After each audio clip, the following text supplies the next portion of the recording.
그럼 여기서 제일 중요한 게 바로 이 페이지죠. 자, 국회가 어떻게 만들어지는지, 그리고 국회는 어떤 조직을 가지고 있고, 진짜 중요한 거, 국회가 하는 일. 그죠? 일단 하나하나 다 버릴 내용이 없어요. 일단 기본적으로 우리나라 국회의원은요, 한 300명으로 구성이 됩니다. 물론 법에 따르면요, 200명 정도 구성이 돼야 국회로서 지위를 갖는다라고 하는데 300명으로 구성이 돼 있어, 300명. 그 중에서 258명인가? 이 정도가 이제 지역구 국회의원이죠. 각 지역, 그러니까 전국의 258개 지역에서 그 지역을 대표하는 대표 국회의원들이 나와요. 뭐 우리 동네가 뭐 서울특별시 서초구, 서초동이면 그 동네에서 대표하는 지역구 대표가 나온단 말이죠. 자, 그리고 나머지가 얼마야? 42명입니까?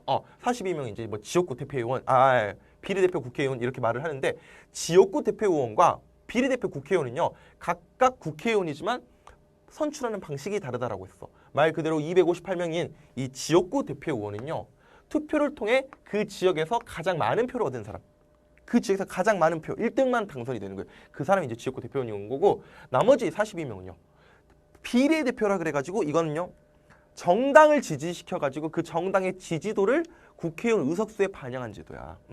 자, 비례대표 국회의원은 뭐라고요? 정당별 득표율에 따라서 삐레하여가지고 뽑는 국회의원을 말한다라는 거야. 알겠죠? 그래서 우리 친구들 이거 이야기해줬잖아. 국회의원 임기는 4년인데 4년마다 한 번씩 국회의원 선거를 한단 말이지. 그 선거를 총선이라 그래요. 빵야 그 총선. 근데 이 총선을 우리 친구들이 나중에 어른이 되면 투표하게 될 텐데 투표용지가 2장 있다라고 했잖아. 2명 뽑으란 게 아니야. 2가지 방식으로 뽑기 때문에 그런 거죠. 이렇게 하는 지역구 대표의원, 그 다음에 비례대표 국회의원이 있는 거죠. 뭔 말인지 알겠죠? 우리 친구 이거 배웠던 내용입니다. 그리고 하나 더 적어볼까? 국회의원 임기 4년이고요. 자, 국회의원 국민이 직접 이렇게 총선을 통해서 뽑아요.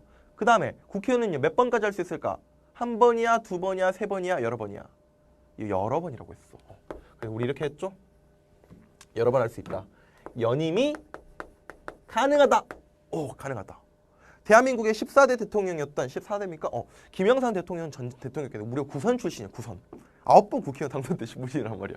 그러니까 여러 번 할 수 있어. 지금 이 강의를 찍고 있는 시점에서 지금 우리나라 현 대통령이 문재인 대통령입니까? 문재인 대통령 선생님이 알기로는 한 3선인가 4선 출신으로 알고 있거든요. 여하튼 국민들에게 지지를 받으면 계속 이렇게 당선이 되는 거야. 맞죠? 이런 것까지 우리 친구들 기억을 해주시고요. 자, 국회의 조직은요, 크게 본회의, 상임위원회, 교섭단체로 이렇게 구성이 된다라고 했어. 본회의는요, 말 그대로 리얼 회의야, 리얼 회의. 진짜 국회에서 한 회의, 본회의라고 하고요. 국회에서 의사결정을 하는 최고 기구다. 물론 정기회와 임시회로 나뉜다는 것도 우리 알고 있죠. 정기회는요, 1년에 한 번 하고요. 임시회는 국회의원 제적의원의 4분의 1 이상이나 대통령의 요구가 있을 때라고 했어. 기억나지? 기억나야 돼. 선생님 지금 수업하는 거 아니야. 이거 뭐 개념 강좌를 꼼꼼히 다루는 게 아니라고 그랬어. 자, 그 다음 상임위원회는요, 항상 있는 거야. 항상 있는 거. 그러니까 본회의에서 결정한 안건을 미리 조사하고 심의하는 기관이다라고 했어. 국회의원들이 하는 일이 얼마나 많겠어. 이 수만 가지 일들을, 이 수천 가지 일들을, 수백 가지 일들을 본회의에서 한꺼번에 처리 못한단 말이지. 그래서 각 분야의 전문성을 띈 위원회를 두는 거야. 그걸 우리가 상임위원회라고 했습니다. 뭐 국방과 관련된 건 국방위원회, 뭐 법과 관련된 법을 만들 때는 뭐 법제사법위원회, 각각 위원회들이 있어요. 우리나라에는 보통 한 14개 정도 위원회가 있는데요. 이런 건 좀 이제 우리 친구 여담으로 알아두고, 이렇게 각각 전문성을 띈 위원회에서 본회의에서 처리할 안건을 미리, 여기서 중요한 말이 뭐였어? 미리였어, 미리. 미리란 단어가 들어가면 무조건 상임위원회로 문제 풀라 그랬지? 이걸 상임위원회라고 그랬고요. 그 다음에 교섭단체는요, 국회의원들의 의사를 사전에 통합하고 조정하는 역할을 하는 단체라고 했어. 일종의 국회 안에 뭐 동아리 느낌? 20명으로 구성이 된다라고 했습니다. 자, 우리가 여기까지 봤고요. 마지막 국회의 가장 중요한 국회의원이 하는 일입니다. 국회의원이 하는 일. 자, 국회의원은요, 선생님이 암기비법을 줬단 말이지. 크게 3가지였어. 법, 돈, 일. 법, 돈, 일이라고 했지. 자, 입법에 관한 권한, 돈, 재정에 관한 권한, 그 다음에 일다운 일을 한다라고 했었어. 맞지? 법을 만들고 고친다. 그 다음에 요 내용도 우리 친구들이 주의하셔야 됩니다. 헌법 개정안 및 의결이라고 했어. 헌법을 고치는 거는 국민이 하는 거야. 조심해야 돼. 근데 국민에게 물어보기 전에 국회의원들이 모여서 우리 헌법 바꿔보는 거 어떻겠습니까? 라고 하면서 그들이 의사결정을 모아가지고 어때요? 제안을 하고 의사결정을 한단 말이지. 그리고 최종 여부는 국민투표로 가는 거야. 그러니까 개정하는 것은 뭘로 한다? 국민투표로 한다는 거 좀 조심해야 돼. 알았지? 먼저 국회의원들이 할지 안 할지 먼저 의견을 모은 다음에 이걸 국민투표로 최종 붙입니다. 그리고 결정하는 거예요. 그 다음에 외국과 조약을 체결할 때 동의권을 행사한다라고 했어. 왜 그런 거 아니? 외국과 조약을 체결할 때 그 조약의 내용이 국내법과 같은 효력을 발생해요. 그래서 이 조약을 체결할 때 국회가 동의하는 것도 이 입법에 관한 권한이라는 거야. 입법에 관한 기능. 그 다음에 재정에 관한 기능입니다. 국회에서 이제 국민들의 세금을 나라에서 세금을 걷고 국회에서 이 세금을 어떻게 쓸 건지 예산이라고 하거든요. 예측 가능한 돈들 그 예산을 심의하고 확정하는 일을 한다. 어떻게 쓸 건지 고민하고 이걸 결정하는 역할을 한다라는 게 국회의원들이 하는 일이죠.